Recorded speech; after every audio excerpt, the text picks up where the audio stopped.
L'homme ressemble à un cercle. Vous savez que toute la géométrie et toutes les mathématiques, en fin de compte, c'est qu'une forme de numérisation du monde réel et du monde spirituel principalement. Donc quand on dit que l'homme ressemble à un cercle, qu'est-ce que c'est un cercle? Un cercle, c'est une droite dont les deux extrémités se rejoignent. Parce que chez l'homme, la haine et l'amour, ça se rejoint. La bêtise et l'intelligence, ça se rejoint. Les intérêts et la réflexion, ça se rejoint. Donc un homme ressemble à un cercle. Maintenant, une droite, c'est quoi? C'est un ensemble de points. Comment on fait pour tracer un cercle? On prend l'outil qui s'appelle le compas, qui est l'outil le plus simple du monde. D'ailleurs, sa définition en Verlan l'exprime très bien. Donc, vous prenez J'ai besoin des blagues pour savoir si vous suivez. C'est la seule manière.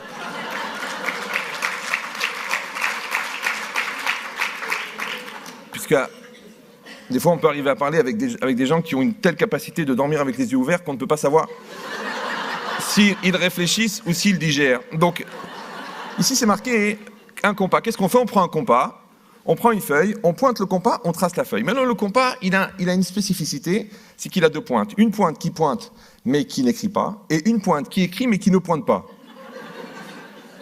On m'a dit d'élever le niveau, donc j'essaie d'être à la hauteur. Alors, maintenant, je plante le compas et je trace le cercle. La pointe du compas, elle ressemble à la décision. Le crayon du compas, il ressemble à la réalisation. Ce qui apparaît du cercle, c'est ce que je suis. C'est-à-dire, ce que je fais, ça apparaît, ce que je dis, ça apparaît, et mes attitudes apparaissent. Ça, c'est le cercle.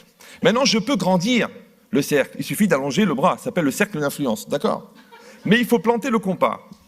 Première constatation très intéressante, c'est que la pointe du compas est toujours à l'intérieur du cercle. Par exemple, si vous tracez un cercle, est-ce que vous pouvez retracer le même cercle, mais en mettant la pointe du compas en dehors du cercle? Oui, non, oui, non. Bon, il y en a qui ont essayé, ils ont eu des problèmes, d'accord? Donc il faut absolument que la pointe du compas soit à l'intérieur du cercle. Pourquoi?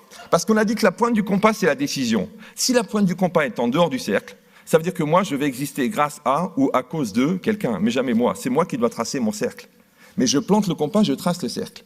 Deuxième constatation très intéressante, c'est que le cercle ne peut jamais être plus petit que la pointe. Mais c'est évident. N'applaudissez pas, j'ai un temps très limité. Donc vous regardez les applaudissements et les rires, et quand je pars, vous explosez pendant une semaine. Ouais. Donc qu'est-ce que ça veut dire que le cercle ne peut pas être plus petit que la pointe? Ça veut dire qu'on ne peut jamais être plus nul que son potentiel. C'est impossible. Troisièmement, arrête. Je sais que c'est difficile, moi aussi ça me démange. Des fois je m'écoute, je m'applaudis. Mais bon, ça veut dire quoi? Ça veut dire quoi? Ça veut dire que quand on va pointer le compas, on va tracer le cercle. Maintenant, j'épouse cette femme, je crée ma famille. J'habite à tel endroit, je crée mon cercle d'amis. Je fais mon diplôme d'ingénieur, je crée ma société, je crée ma société. Qu'est-ce que je fais? Toute la vie, on trace des cercles.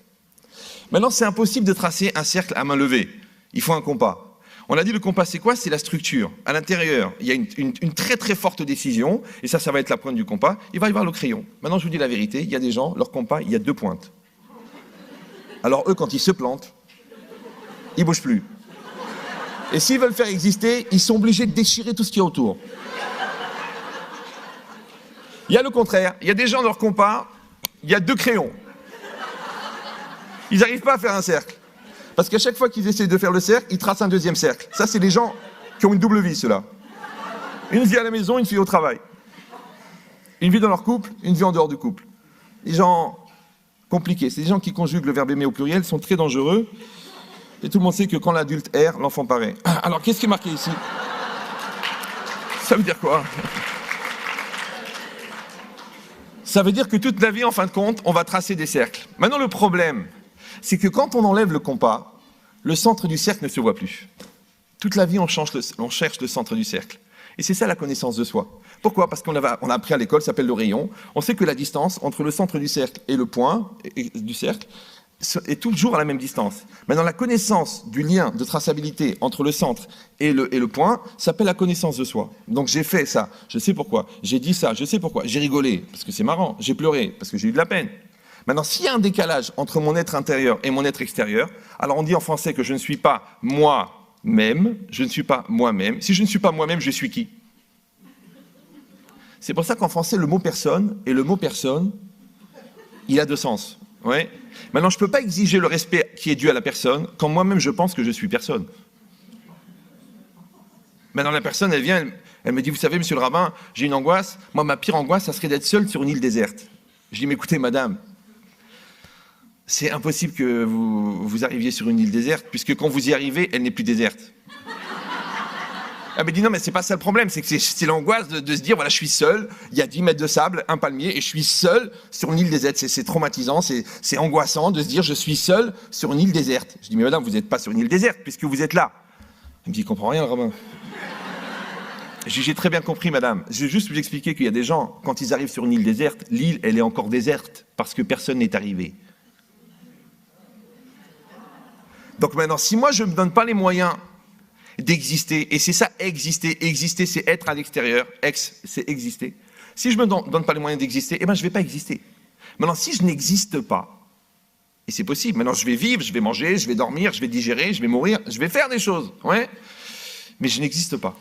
Si je n'existe pas en tant que personne, et personne, ça vient aussi de personnel, maintenant, dans cette tentative d'être personnel, il faut dire la vérité.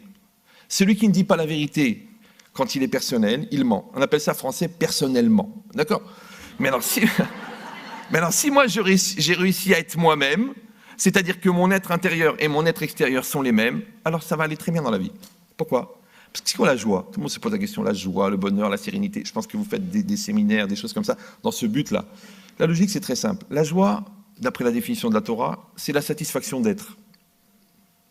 Ça veut dire que quand moi je réussis à faire cette trajectoire, à faire ce travail, que mon être intérieur se réalise à l'extérieur, alors ça s'appelle la joie.